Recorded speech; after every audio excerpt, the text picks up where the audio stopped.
Salam dan salam sejahtera di dalam kasih Kristus. Kita ingin membahas tentang Roh Kudus. Kenapa? Sebenarnya dalam kekristenan ini Tritunggal atau Trinitas atau keesaan Tuhan itu jarang orang bisa memahami. Di sini saya hanya ingin menempatkan kenapa Yesus sebagai Allah itu posisinya seperti apa di dalam Tuhan itu. Dan Bapa sebagai Allah dan Roh Kudus juga sebagai Allah itu posisinya di mana? Saya hanya ingin menempatkan dia pada tempatnya. Kenapa Yesus disebut Allah? Video yang sebelumnya mungkin saya sudah menjelaskan kenapa Yesus disebut Allah, karena dialah firman Allah. Karena firman Allah maka dia Allah. Demikian juga Roh Kudus. Kenapa Roh Kudus itu disebut Allah? Karena dia rohnya Allah. Kalau rohnya Allah, ya Allah. Mungkin agama lain mungkin menafsirkan kalau Roh Kudus itu malaikat Gabriel atau siapa. Karena kalau di dalam kekristenan, kudus itu kan hanya Allah saja, kan tidak mungkin ada yang lain. Kalau ada sesuatu yang kudus, misalnya roh yang kudus, ya tentulah itu rohnya Allah, bukan yang lain. Dalam video-video saya ini saya ingin menjelaskan karena banyak orang salah dalam memahami keesaan Tuhan, terutamanya ketika orang ditanya ketika Yesus disalib, apakah Allah juga disalib? Banyak orang mengatakan ketika Yesus disalib, Bapa juga disalib. Mana ada seperti itu? Gambaran orang biasa menggambarkan Tuhan itu seperti manusia, ya seperti manusianya. Tubuh, roh dan firman-Nya ada dalam manusia seperti itu. Tuhan ini berbeda dengan manusia. Gambaran Tuhan tentang manusia seperti manusia itu semua salah. Makanya saya ingin menempatkan di dalam kekristenan bahwa ingin memberitahu bahwa Allah itu tidak seperti manusia. Seperti Bapa sebagai dirinya Allah, firman Allah dan Roh Allah itu bisa saling berinteraksi. Ketika dia menciptakan segala sesuatu, misalkan dia saling berinteraksi antara Bapa dan firman ini. Makanya dia menyebut dalam Kejadian itu, marilah kita menciptakan itu. Itu sebabnya kalau bagi orang Kristen, karena pemahamannya Tuhan itu bisa antara firman Allah, Roh Allah dan Bapa ini bisa berinteraksi. Kalau Bapa mengutus Yesus yang sebagai firman Allah, itu kan tidak masalah sebenarnya. Mengutus firman-Nya sendiri, itu sebagai utusan. Dulu dia mengutus firman, kemudian mengutus lagi nabi, sekarang mengutus Roh Kudus untuk kita. Misalkan Yesus berdoa, itu tidak masalah kalau di dalam pemahaman Kristen, karena memang bisa berinteraksi gitu loh. Lagi ketika Yesus berdoa, misalkan Yesus seperti kan Yesus firman Allah yang turun menjadi manusia. Kemudian banyak pandangan Alkitab juga firman Allah yang turun menjadi manusia. Alkitab mengajar apa? Yesus juga mengajar sama. Alkitab mengajar berdoa, Yesus juga mengajar berdoa. Ini sama kalau dikontekskan ini. Sebenarnya yang ini saya video yang sebelumnya, tapi ya banyak orang masih kurang paham mengenai Yesus. Banyak orang menganggap Bapa itu sama dengan Yesus. Bapa dan Yesus itu sama saja. Banyak orang yang seperti itu. Tidak sama. Yesus hanya mengatakan Bapa, aku dan Bapa adalah satu. Satunya itu satu di dalam diri dia ada firman Yesus itu. Bukan satu itu sama itu. Makanya ketika Yesus disalib, Bapa tidak disalib. Ketika Yesus berdoa, masa dia berdoa dengan dirinya sendiri? Kan tidak mungkin gitu. Berinteraksi dengan berdoa. Makanya perlu jelas ini di dalam keesaan Tuhan, ketritunggalan ini, di dalam Tritunggal Maha Suci, Bapa, Putra dan Roh Kudus. Kalau Bapa, Yesus dan Roh Kudus ini, kalau kita tidak paham dari dasar ini, kita akan selalu salah dalam mengerti keesaan Tuhan. Apalagi teologi yang baru kan, teologi yang baru dia selalu mengatakan tubuh, jiwa, roh. Mana ada dalam Alkitab mengatakan keesaan Tuhan tubuh, jiwa dan roh? Yang ada ya Allah yang kekal bersama firman dan rohnya itu. Mari kita baca Kejadian di dalam Kejadian 1. Ini kita pada hari ini membahas tentang Roh Kudus, Roh Allah. Pada mulanya Allah menciptakan langit dan bumi. Bumi belum berbentuk dan kosong. Gelap gulita menutupi samudera raya, dan Roh Allah melayang-layang di atas permukaan air. Berfirmanlah Allah, jadilah terang. Lalu terang itu jadi. Roh Allah melayang-layang. Ini sebenarnya bukan melayang-layang, seperti mengerami lah, induk ayam mengerami telur dalam dunia ini. Ini karya Roh Allah pertama. Mengerami telur, maka telur itu boleh menetas. Nah, karya itu sampai sekarang. Kenapa dunia ada kehidupan? Misalkan pohon boleh tumbuh, kita macam seperti telur boleh menetas, anjing boleh ada anak, rusa boleh ada anak. Ini karena karya Roh Allah ini. Ketika dibuahi sebuah ovum dengan sperma, kalau udah ada Roh Allah, tidak mungkin bisa menjadi makhluk hidup. Karena Roh Allah yang ada di dunia ini sampai sekarang, ini karya pertama dalam penciptaan sampai sekarang, makanya ada kehidupan dengan materi satu, air. Ini untuk karya pertama. Untuk karya yang kedua, karena manusia sudah berdosa,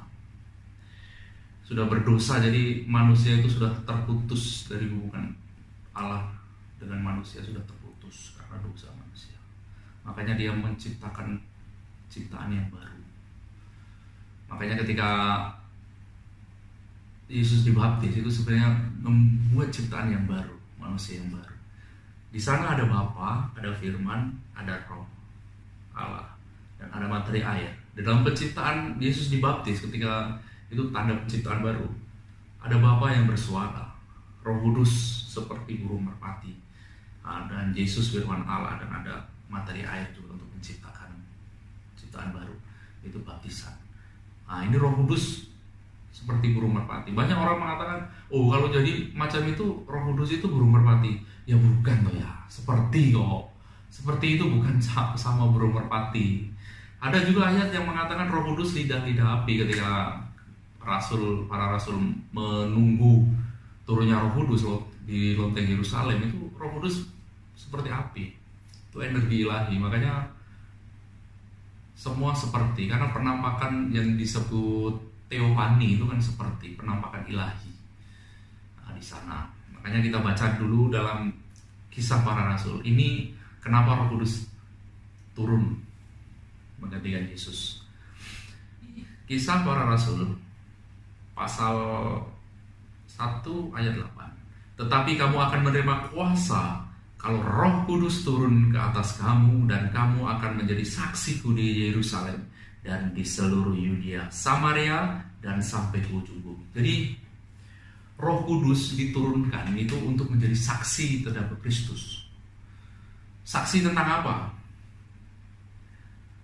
Ya tentang dia ini sebagai anak Allah. Makanya ketika Petrus yang semalam kita baca dalam ayat itu, Matius itu, Petrus mengatakan, kau anak Allah yang maha tinggi, Mesias anak Allah yang itu. Kesaksian dari mana? Kesaksian dari Roh Kudus. Misalkan di dalam 1 Korintus 12 ayat 3, karena itu aku mau meyakinkan kamu bahwa tidak ada seorang pun yang berkata-kata oleh Roh Allah dapat berkata terkutuklah Yesus, dan tidak ada seorang pun yang dapat mengaku Yesus adalah Tuhan selain oleh Roh Kudus. Jadi pengakuan Yesus adalah Tuhan, adalah Tuhan, itu pengakuan dari Roh Kudus. Makanya kalau orang tak ada Roh Kudus, dia akan menghujat Yesus. Tapi kalau orang itu ada Roh Kudus, dia akan mengakui Yesus adalah Tuhan dan Juru Selamat. Itulah karya Roh Kudus di dalam perjanjian baru dengan Yesus. Makanya Roh Kudus itu, selain itu, dia Roh Kudus, dia ketika kita dibaptis, dia masuk ke dalam diri kita. Makanya dia mengajar kita berdoa, mengajar kita menegur diri kita. Yang paling peka adalah dia akan menegur dosa kita. Ketika kita berdosa, Itu sebenarnya di dalam diri kita ini ada tiga suara, kalau kita betul-betul sadari. Yang pertama, suara hati nurani. Ketika orang berdosa, hati nurani itu akan mengatakan, oh saya berdosa, saya tak tahu mau bagaimana saya tak tahu. Yang kedua, suara setan. Ketika kita berdosa, you berdosa, kamu berdosa, kamu berdosa. Yang ketiga, suara Roh Kudus. Kamu berdosa, kamu minta pengampunan kepada Yesus. Jalannya memang seperti itu. Roh Kudus akan memperkenalkan Yesus, dan Yesus juga akan memperkenalkan Sang Bapa. Ini karya disebut penciptaan. Kenapa? Manusia diciptakan, Tuhan berfirman melalui Yesus. Kemudian melalui Roh Allah dia menghembuskan nafas hidup. Makanya manusia itu. Untuk manusia kembali kepada penciptanya, jalannya juga sama.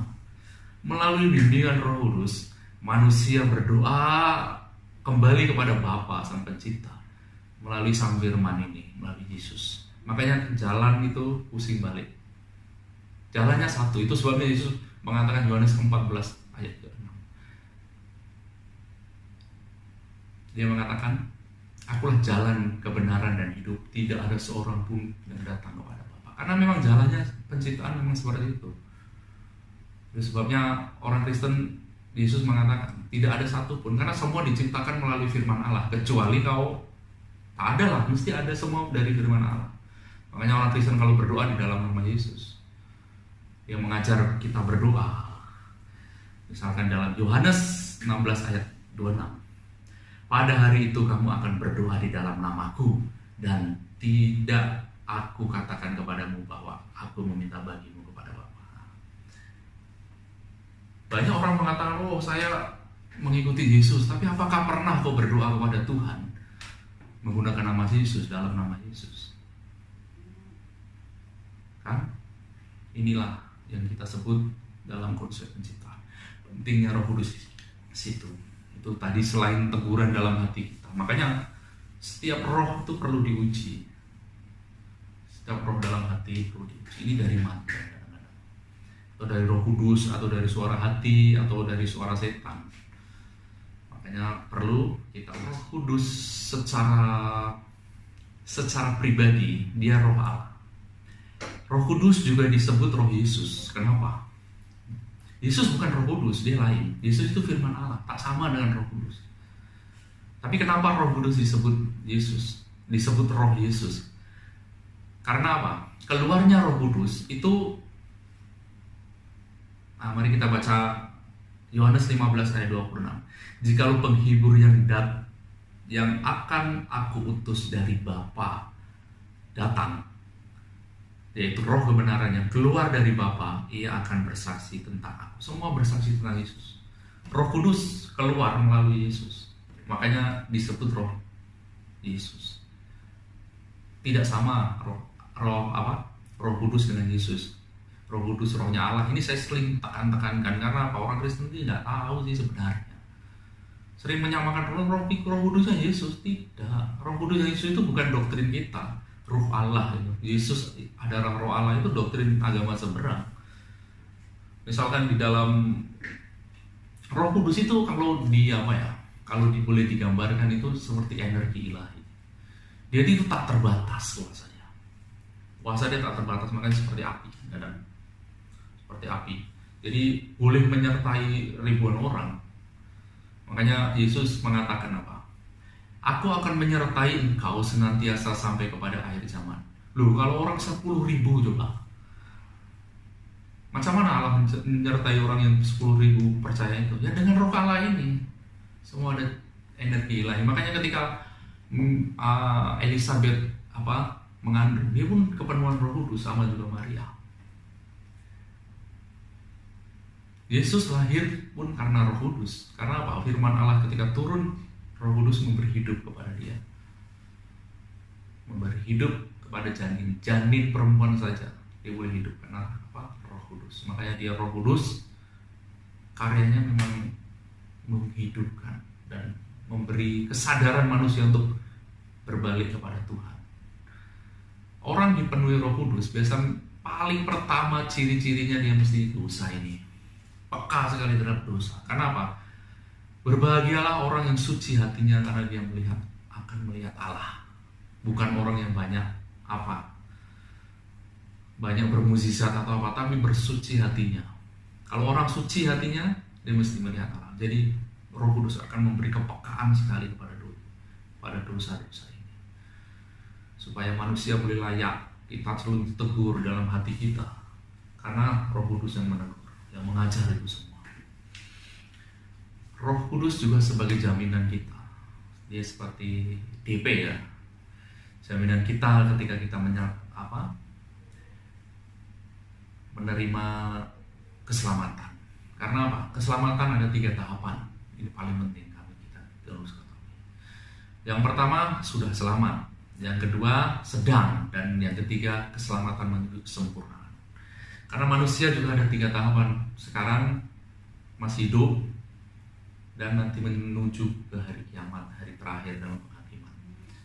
Makanya ketika kita masih sudah selamat, kita memang pertama jalan kita sudah selamat karena kita menerima Yesus sebagai Tuhan dan Juru Selamat dan dibaptis. Itu Roh Kudus sudah turun. Baptisan Roh Kudus dengan baptisan air sama, kecuali baptisan api.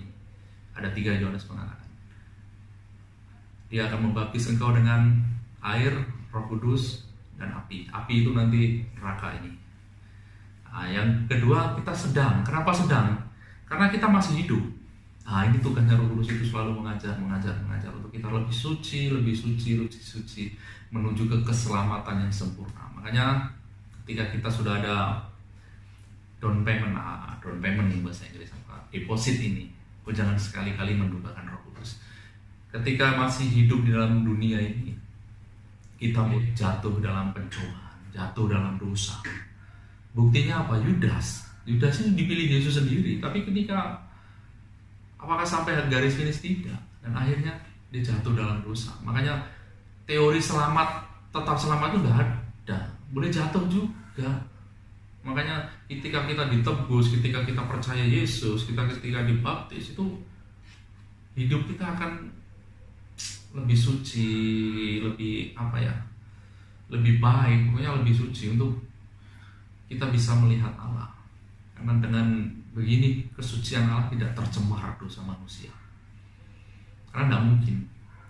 Makanya banyak orang mengatakan, banyak senang kan, jadi orang Kristen ditebus saja sudah beres. Padahal tidak seperti itu. Kita ditebus bukan untuk hidup suka-suka kita, tapi kita ditebus untuk hidup suci, lebih suci berkenan di hadapan Tuhan. Itu karya Roh Kudus untuk mengikatkan kita, menyucikan kita. Bahkan ketika perjamuan kudus, dia yang mengubah tubuh, mengubah anggur dan roti itu menjadi tubuh dan darah Yesus, untuk bisa meresap pada kita menjadi satu tubuh di dalam Yesus. Itulah karya Roh Kudus. Dan biasa orang yang ada Roh Kudus, mungkin kita semua tahu buah-buah roh kan? Di dalam Galatia 5:22 dan 23. Tetapi buah roh adalah kasih, sukacita, damai sejahtera, kesabaran, kemurahan, kebaikan, kesetiaan, kelemah lembutan, penguasaan diri. Itulah karya Roh Kudus. Roh Kudus ya mungkin bahasa roh itu karya yang paling terakhir. Tapi kita akan menuju ke dalam kesempurnaan, kesucian. Dia akan selalu menegur kita, membimbing kita dalam doa. Dia akan mengajar kita. Kalau kita tidak ada Roh Kudus, kita doa salah. Kita tidak ada Roh Kudus, kita tak akan mengenal Yesus, bahkan menghujat Yesusnya. Kita tidak ada Roh Kudus, tidak akan sampai kepada apa-apa. Makanya di dalam konsep penciptaan ada menyembah roh dan kebenaran. Rohnya itu Roh Kudus, kebenaran itu melalui Yesus. Karena Yesus akulah jalan kebenaran. Jadi teori penciptaan semua masuk akal. Kita diciptakan melalui firman. Kita juga akan kembali melalui firman Allah. Yesus itu di dalam nama Yesus. Itulah semua karya ini karya Roh Kudus. Sekarang Dia ada diam di dalam kita, jangan kita mendukakan hati kita. Kenapa? Kalau dia sudah mendukakan hati kita, dia akan pun lari juga. Kenapa? Karena Tuhan itu, bahkan malaikat juga, dia mau perlu kesucian.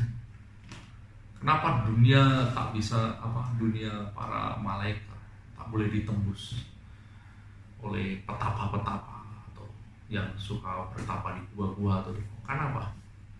Dia perlu kesucian. Makanya hidup perlu kesucian. Roh Kudus juga akan mengajar semua kesucian.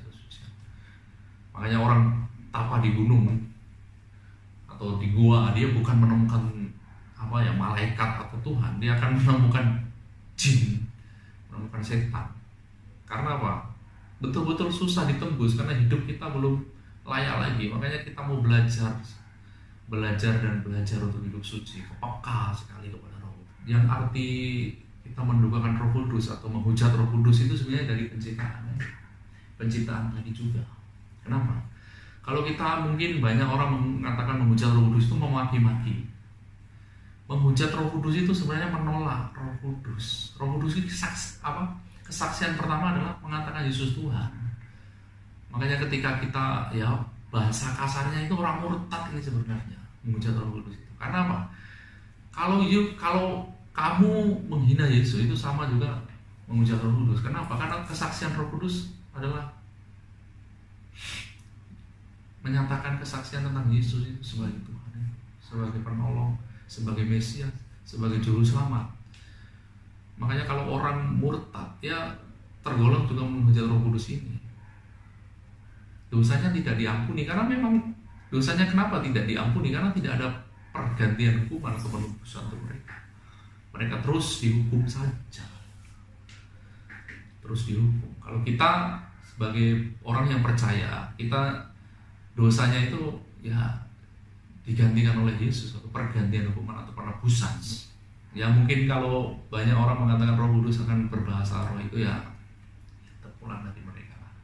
Tapi yang paling inti dia akan menegur kita dosa tuh, dan kita akan pertama percaya Yesus, menegur dosa dan hidup dalam kesucian. Ini yang penting. Kalau mau bahasa roh apa itu mungkin karunia yang seterusnya. Mungkin cukup sekian. Tuhan memberkati.